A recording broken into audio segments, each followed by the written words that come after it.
Chambulia bebasila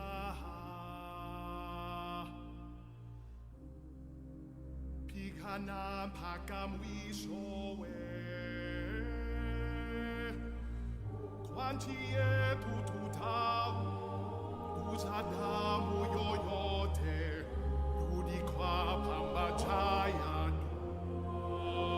dunya Hadithia endelea Heshima warithi vizazi Ushuda wangaza mbinguna. Começando então pelo Império Bizantino, que possuía como cidade principal Constantinopla, que é uma cidade muito famosa e muito importante, principalmente para a época, devido à sua localização, que foi um ponto muito importante para rotas comerciais marítimas e terrestres, além também de se tornar o principal centro de decisões políticas do Império Romano.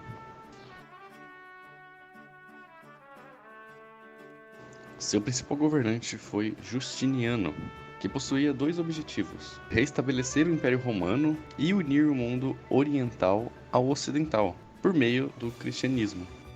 Ele conseguiu restabelecer o controle político e econômico do Império sobre o Mediterrâneo. Um dos principais legados do seu governo deixou foi a criação de um código de leis chamado Corpus Juris Civilis.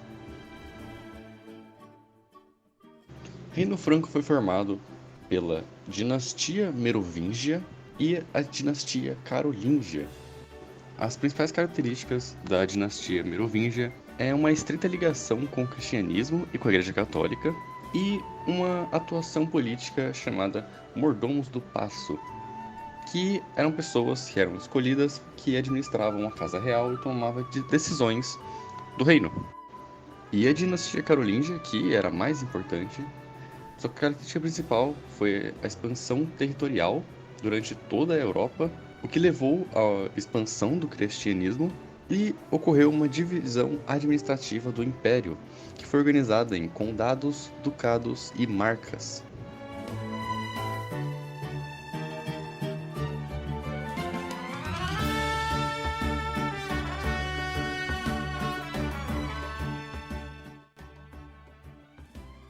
A civilização islâmica se originou na Península Arábica. Sua organização era a formação de agrupamentos nômades que praticavam agricultura nos oásis que havia, além de atividades comerciais. Como o próprio nome já diz, sua religião era o islamismo, que foi fundado por Maomé. Era uma crença monoteísta que praticava orações, caridade, jejuns e outras coisas.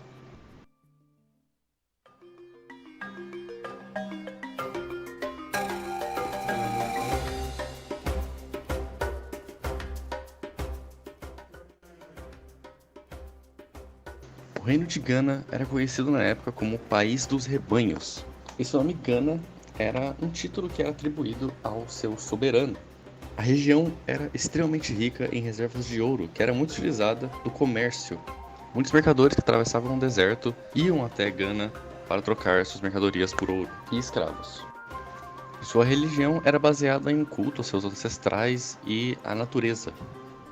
Mas por volta do século XIII, Gana foi tomada por uma província chamada Mali, e daí do mesmo lugar surgiu o Império de Mali. Esse Império de Mali foi o mais poderoso e extenso império africano dessa época. Com suas campanhas militares bem-sucedidas, o rei de Mali, que era o Sundiata, conquistou muitas terras. E após certo tempo, os seus sucessores se converteram ao islamismo e transformaram Mali em um estado islâmico. Mas logo depois de um certo tempo, a cidade começou a sofrer um declínio e tropas da cidade de Goa tomaram a capital.